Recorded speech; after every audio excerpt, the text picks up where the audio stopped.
Update sa mga aftershocks sa Central Visayas at ang pinakahuling aktibidad ng Bulkang Kanlaon. Ating pong pag-uusapan kasama si PHIVOLCS Director Dr. Teresito Bacolcol. Sir, magandang tanghali po sa inyo. Yes, sir. Good afternoon din po sa inyo. Yes, sir. Para po sa kaalaman ng ating mga tagapanood, ilang aftershocks na po ba yung naitala sa ngayon matapos yung magnitude 6.9 na lindol sa Cebu? So as of 10 a.m. today, nakapagtala na po ang aming tanggapan ng 7,092 aftershocks mula sa magnitude 6.9 offshore Cebu earthquake noong September 30. So out of this 7,092 aftershocks, 31 ang naramdaman ng mga residente at ang lakas naman ng mga aftershocks ay nasa pagitan ng magnitude 1.0 to magnitude 5.1.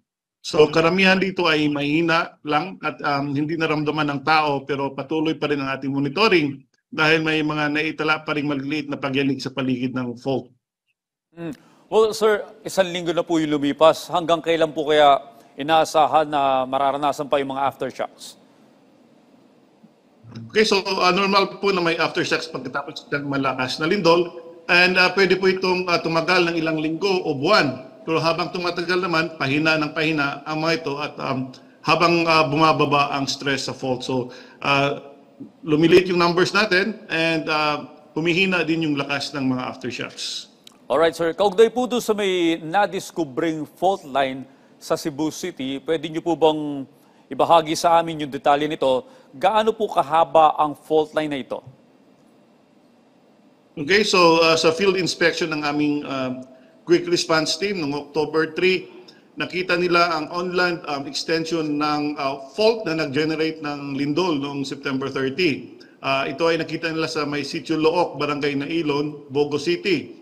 So may mga palatandaan sila, yung fresh ground rupture features kagaya ng bitak ng lupa, pressure mounts, at saka fault scarps. No, tinatawag natin itong Bogo Bay Fault dahil ang malaking bahagi po nito ay dumaan sa dagat at kung saan din ang epicenter. So base sa mapa ng ating mapa ng ating Quick Response Team, ito ay dumaan sa Barangay Nailon, Barangay Libertad, Barangay Dakit sa may Bogo City. And batay sa drone survey at saka field validation, yung haba ng fault na namapa sa lupa ay nasa 6 kilometers.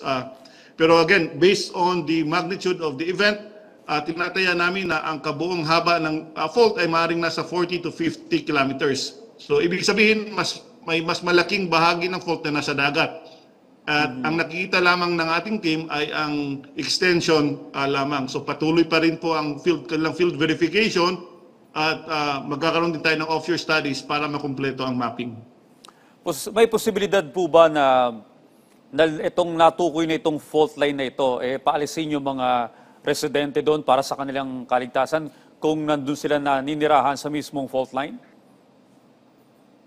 Kung nandun sila mismo on top of the fault, again, yung recommendation kasi natin, dapat walang structure na tinitirhan ang on top of an active fault. So meron tayong recommendation na 5-meter buffer zone on both sides of the fault. So again, kung may bahay na nakatayo on top of an active fault, kahit saan naman sa Pilipinas, basta ang sinasabi natin, dapat walang bahay na tinatayo on top of an active fault.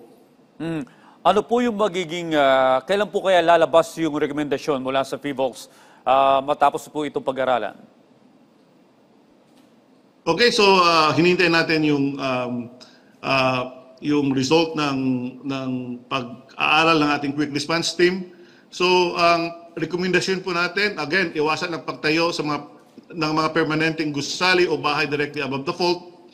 Dapat din gamitin ng LGU ang magiging resulta ng field mapping sa kanilang land use planning at preparedness plans para po ma-integrate na po yung location ng fault and ma-integrate na rin po nila yung presence ng fault sa kanilang CLUPs.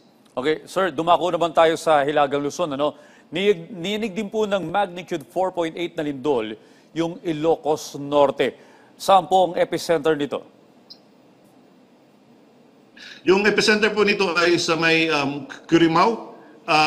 pero that was in that happened last Saturday. So ang epicenter po ay it's in wait I'll just check, sir. It's in Curimaao. Offshore po siya. Okay. Well, sir, dahil po sa mga sunod-sunod na lindol, mula sa Visayas region ngayon, sa may Northern Luzon, ano bang dapat tandaan ng ating mga kababayan bilang paghahanda sa anumang sakuna gaya ng lindol? Okay, so dapat again, they have to make sure that yung bahay nila are earthquake resilient. They have to make sure that they're following the building code kapag nagpapagawa sila ng bahay. And kung yung bahay naman nila ay nakatayo na, then they have to seek advice. Papa-assess po nila yung bahay nila to make sure that it would be able to withstand an intensity 8 event.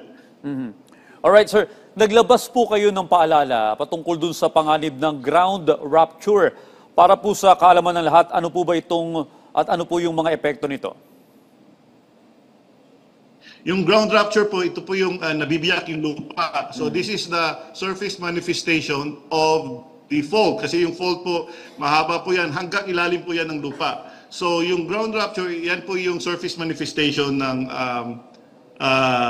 active fault natin. So kapag tinamaan yung bahay mo with the ground rupture, pwede pong masira yan at wala pong engineering intervention for the ground rupture. Well, i-connecta ko na lang po, dahil sa Cebu may mga na-report din po na mga sinkhole naman.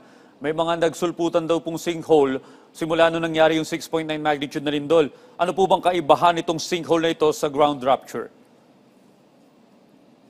Yung sinkhole po kasi usually nasa ano po yan sa mga limestone areas.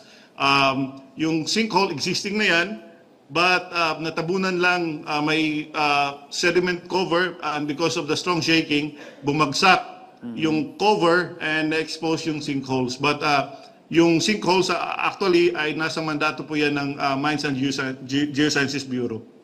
Alright, sir. Well, sa iba pa pong usapin, Dr. Bacolcol, nagbuga po ng abo yung Mount Canlaon o Canlaon Volcano kahapon ng umaga. Ano pong detalye natin patungkol dito? Okay, so kahapon, tama kayo, at around 8:23 a.m., nagbuga po ng nagkaroon ng maikling ash emission activity ang Canlaon Volcano na tumagal na mga 18 minutes.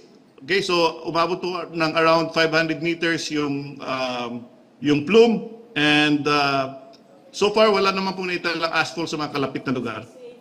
Well, sir, nagkaroon po ba ng mga aktibidad yung bulkan bago yung pagbuga ng abo kahapon? Yes po. In fact, mula 12 a.m. ng October 4 to 12 a.m. ng October 5, dumami yung volcanic earthquakes natin, yung volcano-tectonic earthquakes. So, ang mga volcano-tectonic earthquakes ay dahilan niya sa pagbitak. Ito yung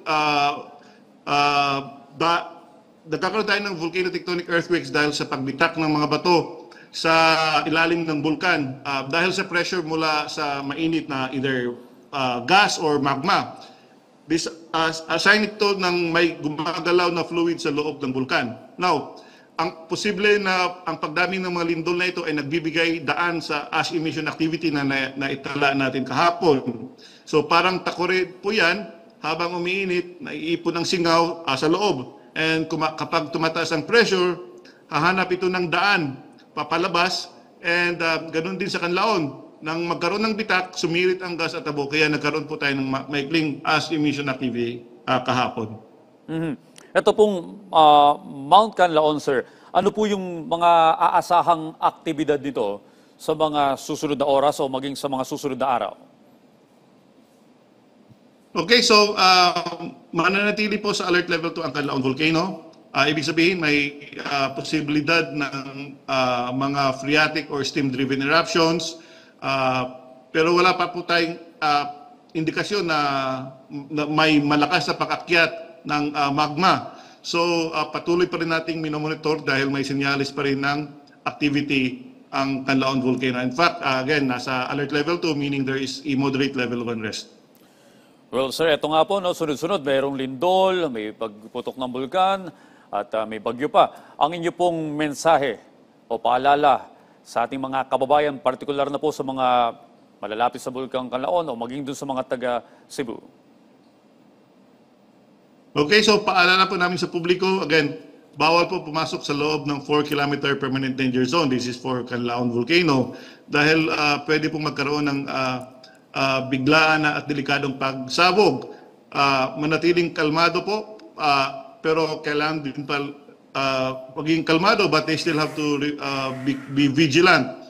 And siguraduhin po nilang sa FIVOX at sa LGUs lamang kumuha ng impormasyon tungkol sa bulkan. Yung mga kababayan naman sa Cebu, again, they have to watch out for strong aftershocks kasi, again, and they also have to make sure na yung mga bahay nila ay safe na balikan kasi po kung there are signs of that these houses are physically weakened or visibly weakened by the strong earthquake last September 30, then kailangan nilang magkonsulta ng kanilang municipal or city engineers and seek for their advice kasi po para sa amin, structurally compromised buildings should not be reoccupied unless certified safe by structural engineers.